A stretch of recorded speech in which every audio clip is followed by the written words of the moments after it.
Hello guys! Kumusta naman natin ang ating mga pananim? Ito na ang ating mga pananim guys oh. Marami ng bulaklak ang ating mga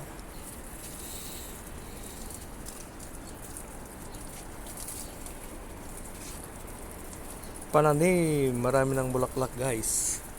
Yan po oh. Malalaki na ang bunga ng ibang kamatis natin. Gusto nila ng madiligan guys.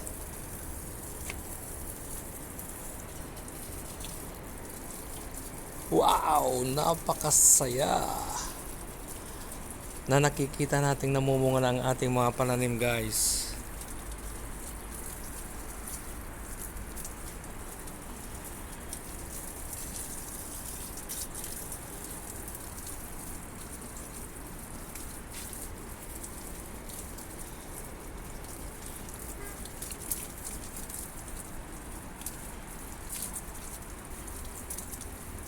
Yung mga iba guys, kulang pa ng tungkod.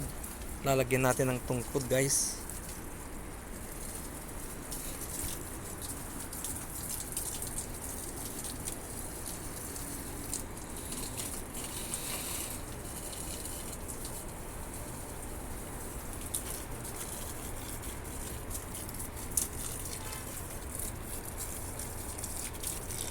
Guys oh, marami ng bunga itong okra natin guys. Yan oh, marami ng bunga guys oh.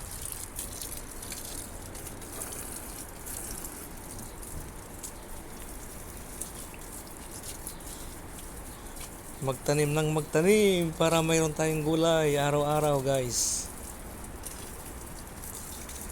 Kahit nasa backyard garden lang mga guys. Itong aking tinaniman guys ay simento ito. At nilagyan ko lang ng lupa.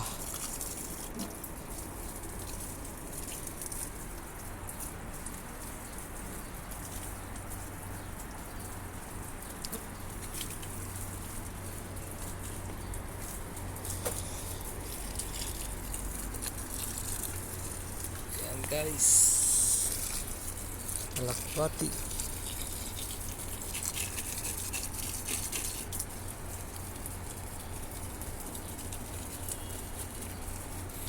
Kamuti guys, marami na oh.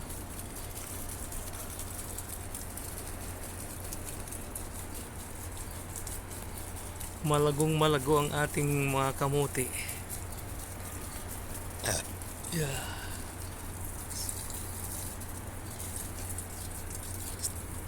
Sa tamang alaga at pagdidilig guys.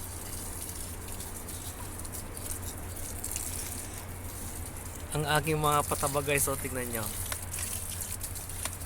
Yan yung mga pinagbalatan ng mga gulay oh. Ibinabad ko lang guys, mga 2 to 3 days o 5 days. Maganda lang pang dilig yan oh. Pang abono na guys. Yan ang aking mga pataba sa aking mga gulayan.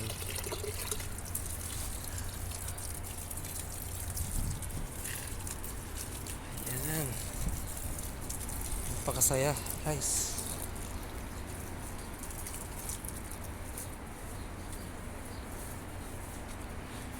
Napakasaya na tayo ay nagtatanim palagi.